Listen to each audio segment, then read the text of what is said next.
Most of my Latino and black people who are struggling to get food, clothes, and shelter in the hood are so concerned with that philosophizing about freedom and socialist democracy is usually, unfortunately, beyond their rationale. They don't realize that America can't exist without separating them from their identity. Because if we had some sense of who we really are, there's no way in hell we'd allow this country to push its genocidal consensus on our homelands. This ignorance exists, but it can be destroyed. Niggas talk about change and working within the system to achieve that. The problem with always being a conformist is that when you try to change the system from within, it's not you who changes the system, it's the system that will eventually change you. There is usually nothing wrong with compromising a situation, but compromising yourself in a situation is another story completely. And I have seen this happen long enough in the few years that I've been alive to know that it's a serious problem. Latino America is a huge colony of countries whose presidents are cowards in the face of economic imperialism.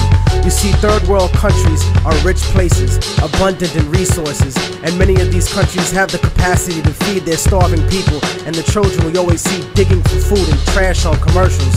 But plutocracies, in other words, a government run by the rich, such as this one, and traditionally oppressive European states, force the third world into buying overpriced, unnecessary goods while exporting huge portions of their natural resources.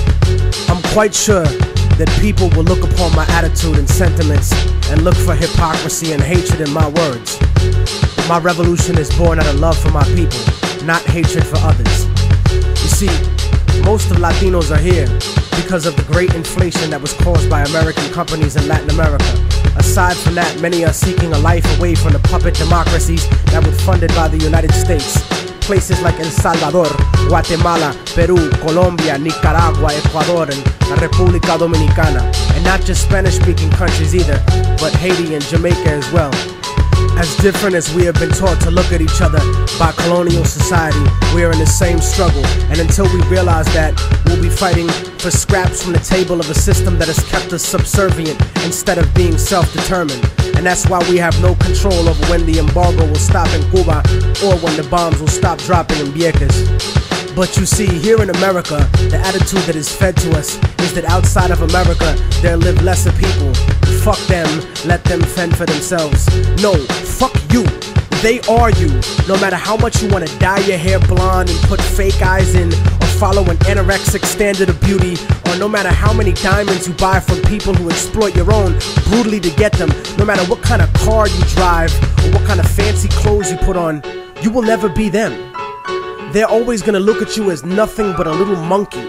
I'd rather be proud of what I am rather than desperately try to be something I'm really not, just to fit in. And whether we want to accept it or not, that's what this culture or lack of culture is feeding us.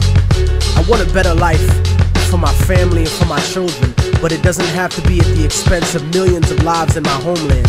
We're given the idea that if we didn't have these people to exploit, that America wouldn't be rich enough to let us have these little petty material things in our lives and basic standards of living. No, that's wrong.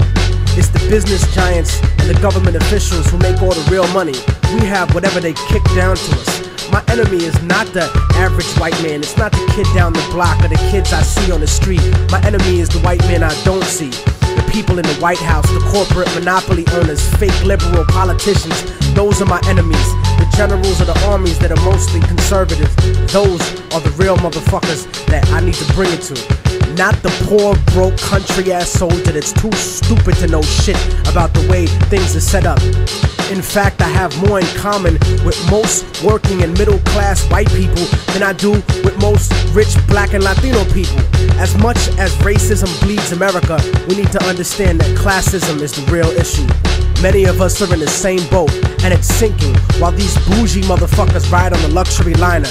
And as long as we keep fighting over kicking people out of the little boat we're all in, we're gonna miss an opportunity to gain a better standard of living as a whole.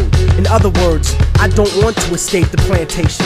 I want to come back, free all my people, hang the motherfucker that kept me there, and burn the house to the goddamn ground. I want to take over the encomienda and give it back to the people who work the land.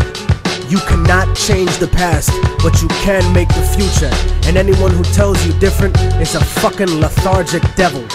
I don't look at a few token Latinos and black people in the public eye as some type of achievement for my people as a whole. Most of those successful individuals are just sellouts and house Negroes. But I don't consider brothers a sellout if they move out of the ghetto. Poverty has nothing to do with our people. It's not in our culture to be poor.